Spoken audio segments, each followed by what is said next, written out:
Alright then, so time for another challenge, and this time around I want you to be able to attach a click event to each skill that we output so that when a user clicks on one of those skills, we delete it from the skills array down here. So when we click on Photoshop, for example, delete that from the skills array and it will no longer show over here.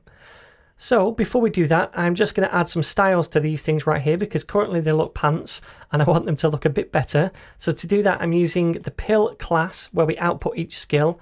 So down here in the styles, I'm just going to paste these in and walk you through them.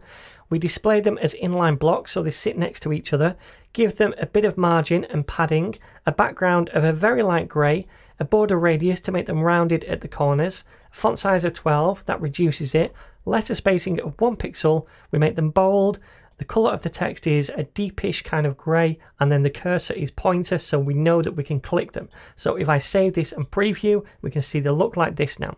So hit pause now and give this a try, and then if you start to struggle or you just want to see my solution, hit play again and I'm going to show you how to do it. So the first step in all of this is attaching a click event to each one of these skills.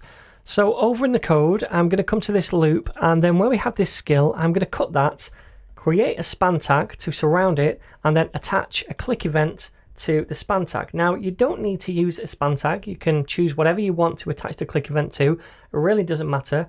I'm going to set this equal to a function called delete skill. Now let's create that function down here in the methods. So after add skill, we want delete skill as well. Now inside here we want to delete a specific skill, but we need to know what skill we want to delete. So let's pass it into this function as an argument. Now remember, we have access to each individual skill because we're in a v-for loop, and we can use that right here. We can pass it in as an argument. So that is the skill that we want to delete. So down here we can take in that skill, and then we need to figure out a way to remove it from the skills array. And to do this, we're going to use the filter method on the array. So I'm going to say this.skills is equal to a new value because we're updating it, and we're going to set that equal to this.skills.filter. Now remember, the filter method cycles through an array and fires a function for each item in the array. If we return true for an item in the array, then we keep it in the array. If we return false, we remove it from the array. So let's fire this function for each item, and inside this function we take the item that we're currently iterating. So all I want to do is check, does the skill that we take in right here equal to the item? Because if it does, then we want to return false because we want to remove that skill. So let's return skill is not equal to item.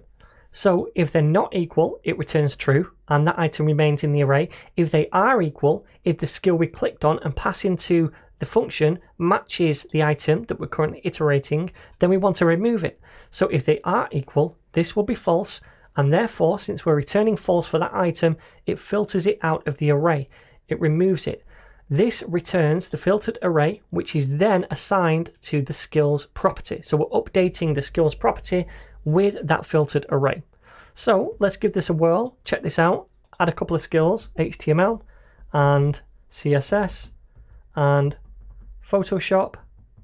That will do. Click on one of these and it deletes it. Awesome.